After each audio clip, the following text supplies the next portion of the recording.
offensive rebounds here. Line by Haslam. Nice pass to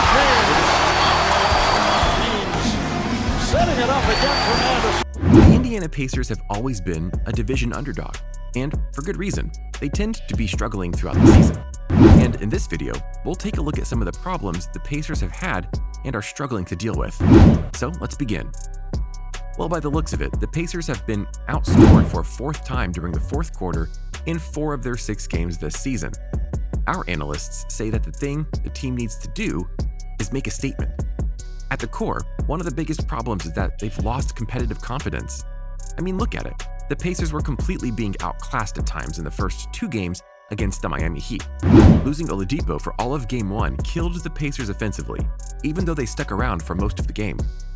Down the stretch, not having that third scorer for Indiana killed them in the last few possessions. And well, technically and strategically, in the second game, the Pacers could do nearly nothing against Miami Heat's wing, and then took a devastating three-pointer. That's really damaging the team's image, and players are disheartened, to say the least.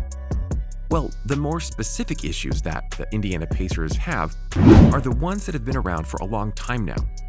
This has been discussed on various forums, as well as in a crucial one: Victor Oladipo being out due to his injuries he has sustained. Due to his torn quad tendon in his knee, he's been out for nearly 2 years, and not only him, Domantas Sabonis missing the playoffs due to plantar fasciitis. In the injury department, it seems the Pacers don't have much good luck. Moving on, there's also the fact that when it comes to their offensive play, they're outmatched, outclassed, and just plain bad. Case in point, Nate McMillan's style of offense has always had its place in the lower arc of the division of the league ever since he's taken up the mantle of coaching at the Pacers.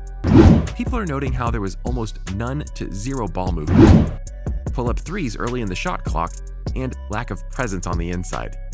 This is what's led to the downfall in the offense. Missing Sabonis will make it difficult to integrate a presence on the inside, but then, in place, Miles Turner has risen to the occasion. If for nothing else, then for the team's dignity at this point.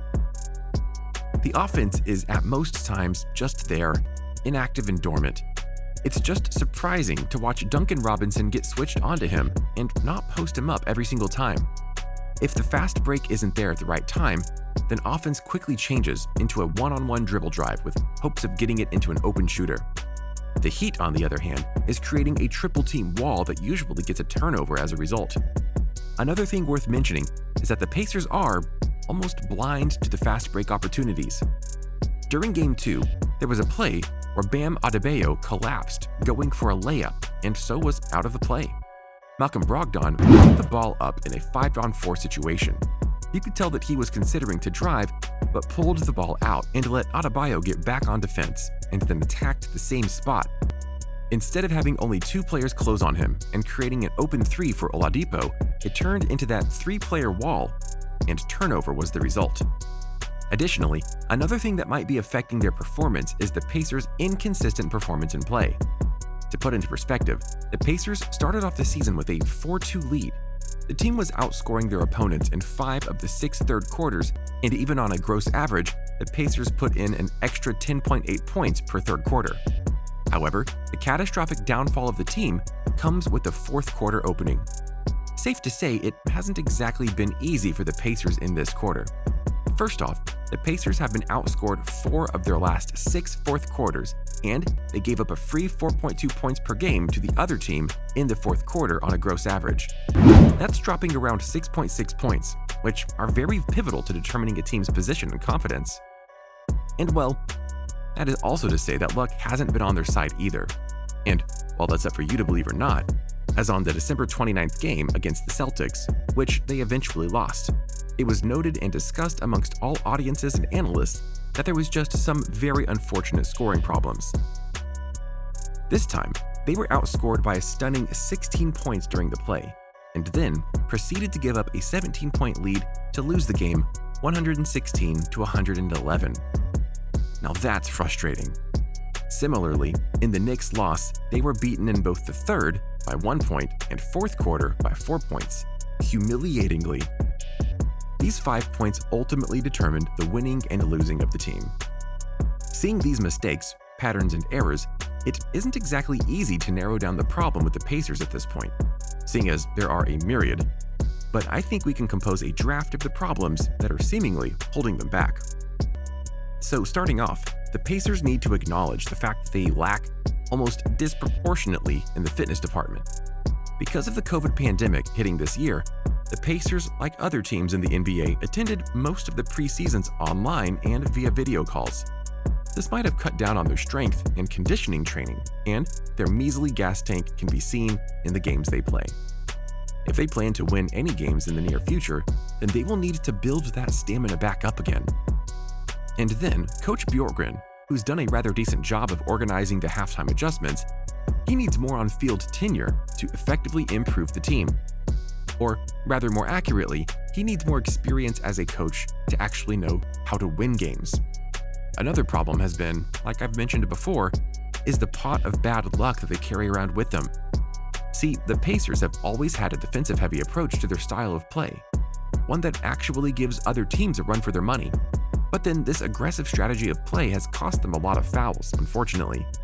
There were the fouls against the Bulls to Sabonis. There was also one during the Celtics game that was given to TJ Warren, and then one against the Cavaliers given to Miles Turner. This has cost the Pacers some good opportunities, as well, needless to say, it's just bad luck. This one isn't about their inadequacies. Another problem at the moment is a bit of an internal conflict inside the team dynamics. Noticeably, there's a problem when it comes to the team having one leading flag-bearer personality. You really have one big man, and this is precisely the dilemma. We're talking about the Domantas, Sabonis, and Miles Turner. There's a problem with making them work in cohesion, together as the front court team, especially when we take into account the team's new approach of up-tempo offense. This is because in the preseason games against the Cleveland Cavaliers, both of them performed better when the other was on the bench. Thing is, both of them have a natural proclivity for playing the center position. However, that is only possible when one of them takes a seat on the bench. On the offensive end, Domantas Sabonis performs and does his job at the primary ball screener, as he was leading the league in screen assists last season with 7 per game, for his guard to play off of. This unfortunately makes Miles Turner being stuck in the corner, essentially assuming a role as merely a spot-up shooter, which he clearly isn't very good at. Turner averaged only 37% on catch-and-shoot shots last season, which isn't good enough to be utilized as a spot-up shooter on every game. While on the defense, Miles Turner thrives being the defensive rim-protecting man that he is. Case in point, because if you follow the sport you'd know that, he is always one of the top shot blockers each season.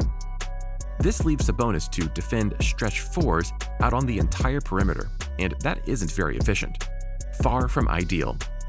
This is because oftentimes he is having to face up defending players that are much faster and agile than him, making it a quite rough matchup for Sabonis. When we look at Sabonis, the place where he shines the most is on the defensive face, where he's able to utilize his strengths and physical prowess. This is because here, he doesn't have to worry about players faster than him, as a center defending back on the rim.